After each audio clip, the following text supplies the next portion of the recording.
Hi, everybody. Welcome to 2ZQ Hot Takes, where we discuss issues both big and small. I am your host, the very handsome Tim Kirk, and this time I'll be talking about living with chronic pain. I can't tell you how many times I have heard this. You look okay to me. Well, thank you for that expert diagnosis. Personally, I have had more than a few doctors officially diagnose me as being a mess. Because I am. This is something I am conflicted talking about. I want to talk about it, and at the same time, I never want to talk about it. Chronic pain is a very personal experience and is very difficult to relate to others, especially those who do not experience it. I have had the experience of living with chronic pain since my teen years, and it can be quite the challenge. When you see someone who is walking a little slower, might not be in the best mood, or has a few issues that have arisen in the recent past that seem to have changed their physical appearance, their countenance, their level of patience, their cognition, their participation, and their demeanor, it really has a substantial chance of being the result of chronic pain. I'll be repeating a few points along the way, so please forgive me. From Wikipedia, chronic pain is pain that lasts a long time. Yeah. In medicine, the distinction between acute and chronic pain is sometimes determined by the amount of time since onset. Two commonly used markers are pain that continues at 3 months and 6 months since onset, but some theorists and researchers have placed the transition from acute to chronic pain at 12 months. How generous of them. Others apply the term acute pain that lasts less than 30 days, chronic pain of more than 6 months duration, and subacute pain that lasts from 1 to 6 months. A popular alternative definition of chronic pain, involving no fixed duration, is pain that extends beyond the expected period of healing. You bet. Chronic pain may originate in the body, or in the brain or spinal cord. It is often difficult to treat. Yes, it is. Epidemiological studies have found that 8 to 11.2% of people in various countries have chronic widespread pain. Various non-opioid medicines are initially recommended to treat chronic pain, depending on whether the pain is due to tissue damage or is neuropathic. Psychological treatments include cognitive behavioral therapy, and acceptance and commitment therapy may be effective for improving quality of life in those with chronic pain. Oh, isn't that lovely? Some people with chronic pain may benefit from opioid treatments, while others can be harmed by it. In people with non-cancer pain, patients might try opioids only if there is no history of either mental illness or substance use disorder. Opioids for chronic pain should be stopped if they are not effective at treating the patient's pain. Severe chronic pain is associated with a decrease in the likelihood of survival over the next 10 years of a patient's life, particularly in patients with heart disease and respiratory disease. People with chronic pain tend to have higher rates of depression, but it is not clear whether the pain causes depression or whether depression causes the chronic pain. In my case, I just have chronic pain. Chronic pain can contribute to decreased physical activity due to fear of making the pain worse. Pain intensity, pain control, and resiliency to pain can be influenced by different levels and types of social support that a person with chronic pain receives. The International Association for the Study of Pain defines chronic pain as pain with no biological value that persists past normal tissue healing. The DSM-5 recognizes one chronic pain disorder, somatic symptom disorders. The criteria includes pain lasting longer than 6 months. The International Classification of Disease, 11th Revision, ICD-11, suggests 7 categories for chronic pain. Ugh. Chronic pain, defined by 3 months of persistent pain in one or more regions of the body that is unexplainable by another pain condition. Chronic cancer pain, defined as cancer or treatment-related visceral within the internal organs, musculoskeletal or bony pain. Chronic post-traumatic pain, pain lasting 3 months after an injury or surgery, excluding infectious or pre-existing conditions. Chronic neuropathic pain, pain caused by damage to the somatosensory nervous system. Chronic headache or orofacial pain, pain that originates in the head or face or occurs for 50% or more days over a 3 month period. Chronic visceral pain, pain originating in an internal organ. Chronic musculoskeletal pain, pain originating in the bones, muscles, joints, or connective tissue. I think that's me. Chronic pain may be divided into nociceptive, caused by inflamed or damaged tissue activating specialized pain sensors called nociceptors, and neuropathic, caused by damage to or malfunction of the nervous system. Isn't that nice? Nociceptive pain can be divided into superficial and deep pain into deep somatic and visceral. Superficial pain is initiated by activating of nociceptors in the skin or superficial tissues. Deep somatic pain is initiated by stimulation of nociceptors in ligaments, tendons, bones, blood vessels, fascia, and muscles, and is dull, aching, and poorly localized pain. Visceral pain originates in the viscera, organs. Visceral pain may be well localized, but often it is extremely difficult to locate, and several visceral regions produce referred pain when damaged or inflamed, where the sensation is located in an area distant from the site of pathology or injury. Yeah. Neuropathic pain is divided into peripheral, originating in the peripheral nervous system, and central, originating in the brain or spinal cord. Peripheral neuropathic pain is often described as burning, tingling, electrical, stabbing, or pins and needles. Now the causes.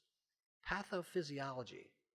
Under persistent activation, the transmission of pain signals to the dorsal horn may produce a pain wind-up phenomenon. This triggers changes that lower the threshold for pain signals to be transmitted. In addition, it may cause non-nociceptive nerve fibers to respond to, generate, and transmit pain signals. The type of nerve fibers that are believed to generate the pain signals are the C fibers, since they have a slow conductivity and give rise to a painful sensation that persists over a long time. In chronic pain, this process is difficult to reverse or stop once established. In some cases, chronic pain can be caused by genetic factors which interfere with neuronal differentiation, leading to a permanently lowered threshold for pain. Chronic pain of different causes has been characterized as a disease that affects brain structure and function.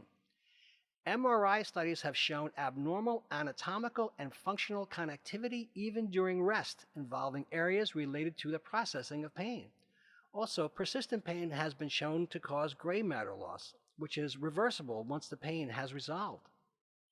Pain management is a branch of medicine that uses an interdisciplinary approach. The combined knowledge of various medical professions and allied health professions is used to ease pain and improve the quality of life of those living with pain. Acute pain usually resolves with the efforts of one practitioner. However, the management of chronic pain frequently requires the coordinated efforts of a treatment team. Complete long-term remission of many types of chronic pain is rare. Non-opioids as a therapy. Initially recommended efforts are non-opioid-based therapies. Non-opioid treatment of chronic pain with pharmaceutical medicines might include acetaminophen or NSAIDs.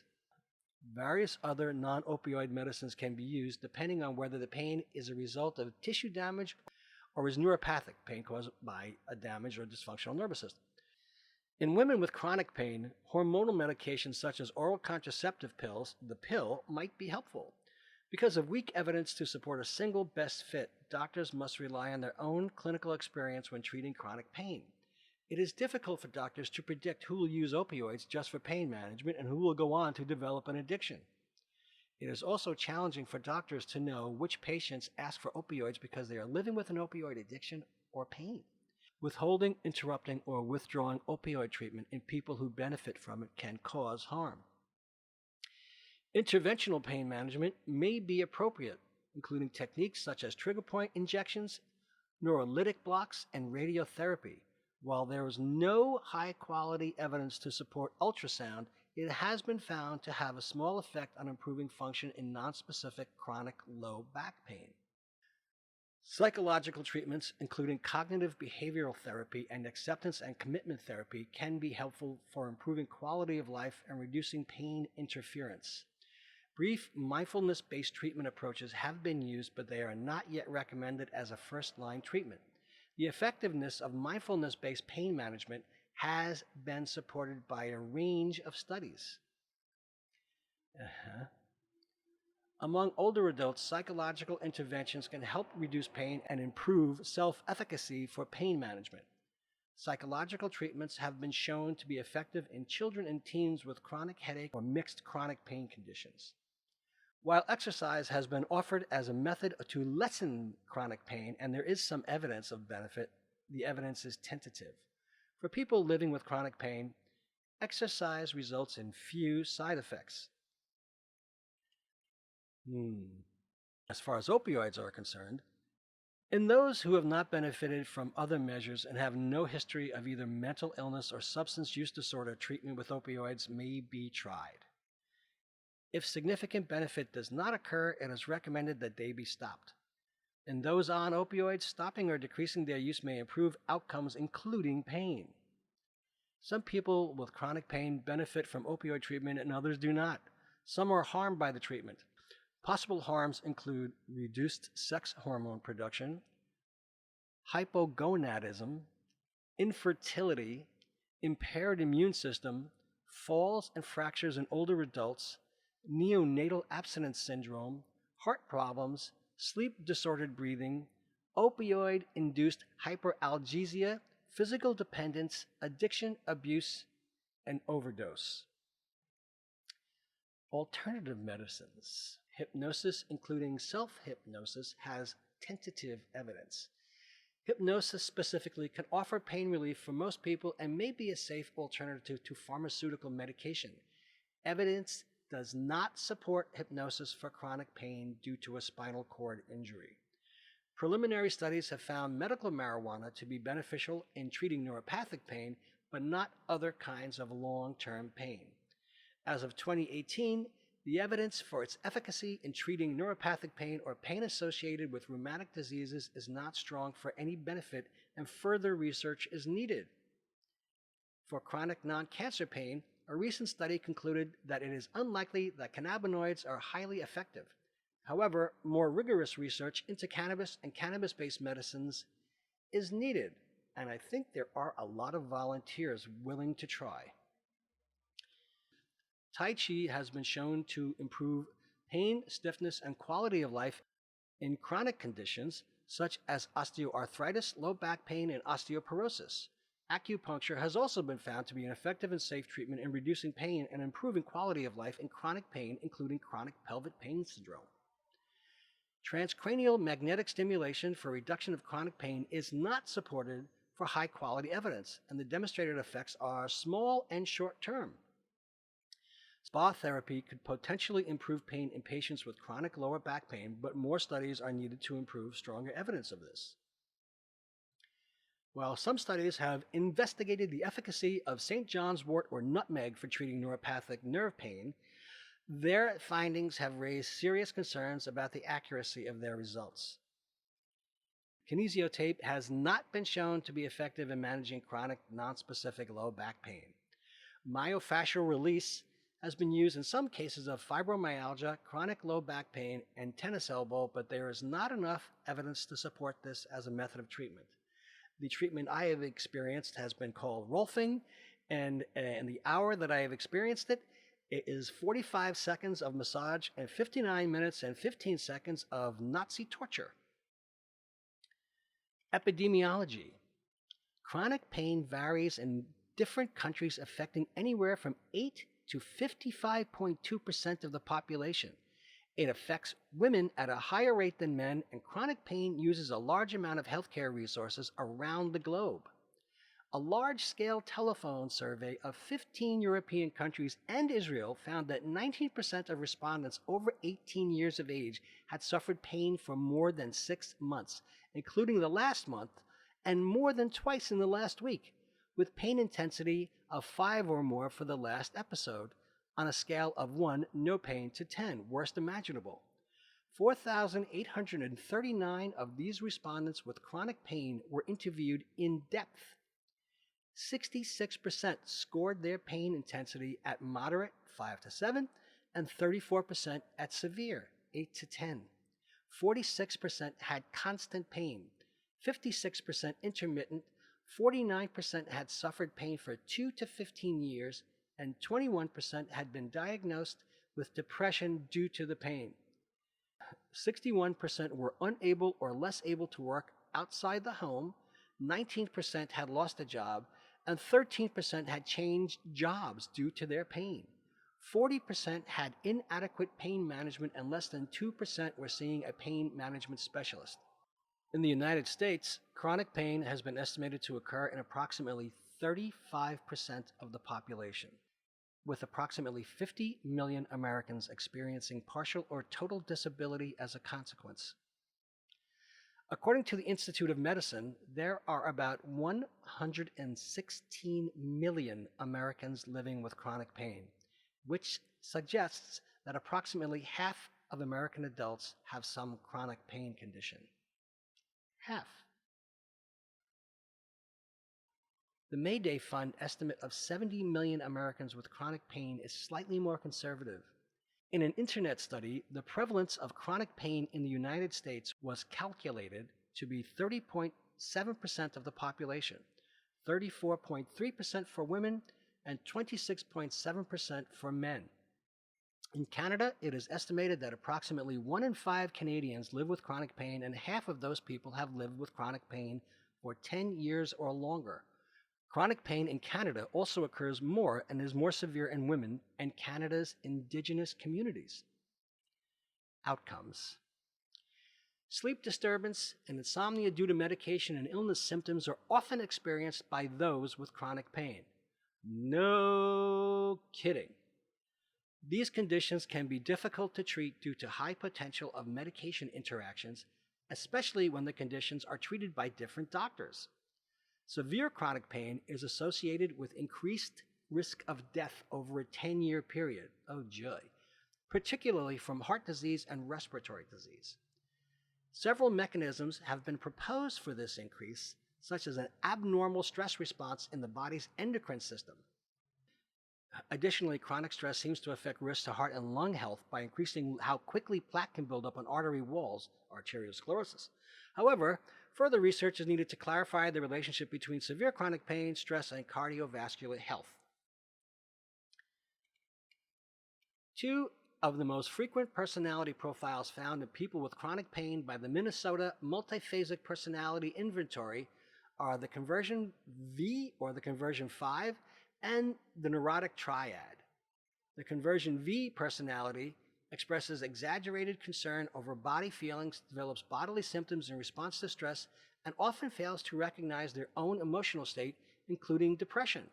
The neurotic triad personality also recognizes exaggerated concern over body feelings and develops bodily symptoms in response to stress, but is demanding and complaining. Some investigators have argued that it is neuroticism that causes acute pain to turn chronic, but clinical evidence points the other way, to chronic pain causing neuroticism. When long-term pain is relieved by therapeutic intervention, scores on the neurotic triad and anxiety fall, often to normal levels. Self-esteem, often low in people with chronic pain, often shows improvement once pain has been resolved. It has been suggested that catastrophizing might play a role in the experience of pain. Pain catastrophizing is the tendency to describe a pain experience in more exaggerated terms than the average person. to think a great deal more about the pain when it occurs, or to feel more helpless about the experience. People who score highly on measures of catastrophization are likely to rate a pain experience as more intense than those who score low on such measures. It is often reasoned that the tendency to catastrophize causes the person to experience the pain as more intense. One suggestion is that catastrophizing influences pain perception through altering attention and anticipation and heightening emotional responses to pain. However, at least some aspects of catastrophization may be the product of an intense pain experience rather than its cause. That is, the more intense the pain feels to the person, the more likely they are to have thoughts about it that fit the definition of catastrophization. Similar to the damaging effects seen with catastrophizing, perceived injustice is thought to contribute to the severity and duration of chronic pain. Pain-related injustice perception has been conceptualized as a cognitive appraisal reflecting the severity and irreparability of pain or injury-related loss. I just want my life back. And externalizing blame and unfairness. I am suffering because of someone else's negligence. It has been suggested that understanding problems with top-down processing cognitive appraisals can be used to better understand and treat this problem.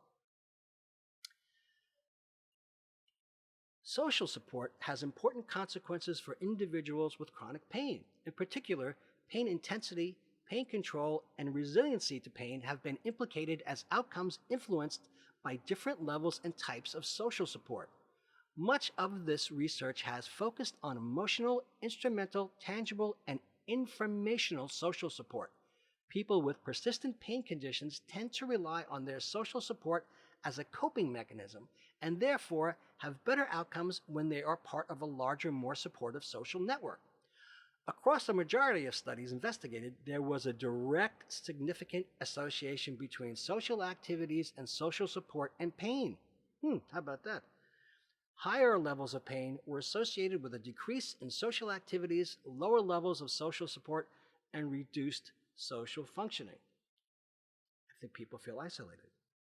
Chronic pain's impact on cognition is an under-researched area, but several tentative conclusions have been published. Most people with chronic pain complain of cognitive impairment, such as forgetfulness, difficulty with attention, and difficulty completing tasks. Objective testing has found that people in chronic pain tend to experience impairment in attention, memory, mental flexibility, verbal ability, speed of response in a cognitive task, and speed in executing structured tasks.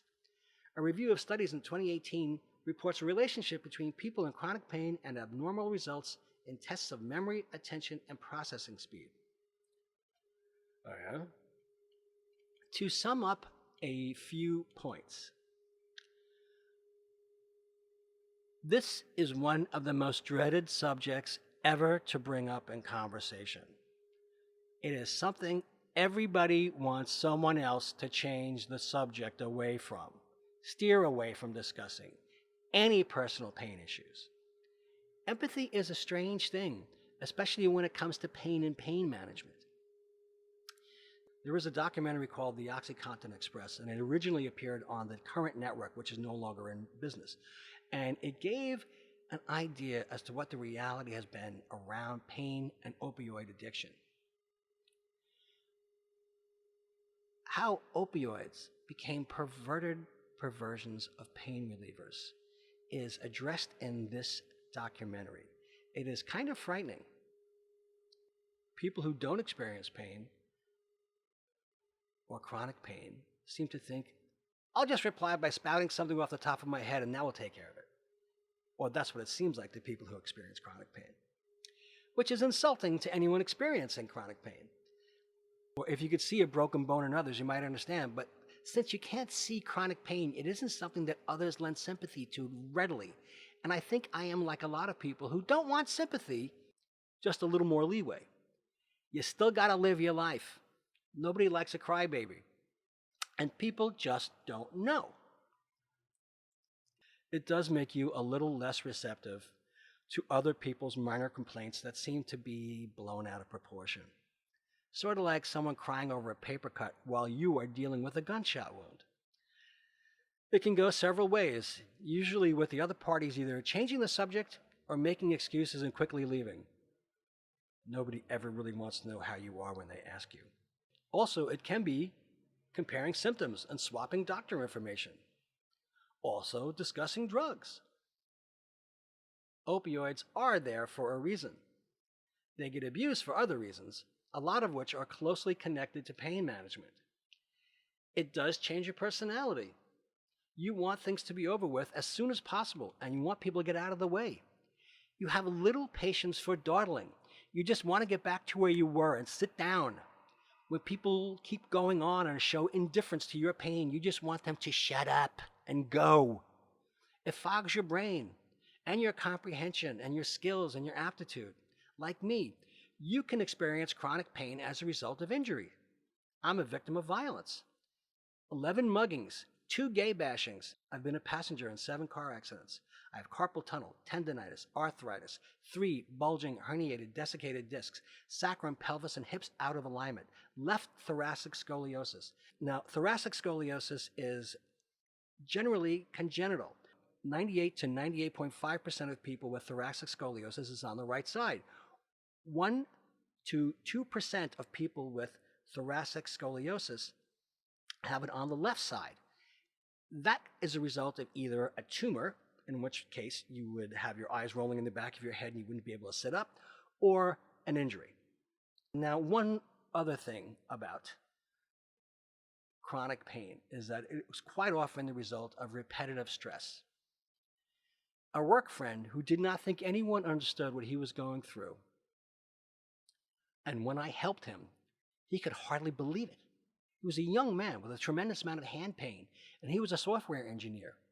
I did everything I could to get him a standing desk, wrist rests.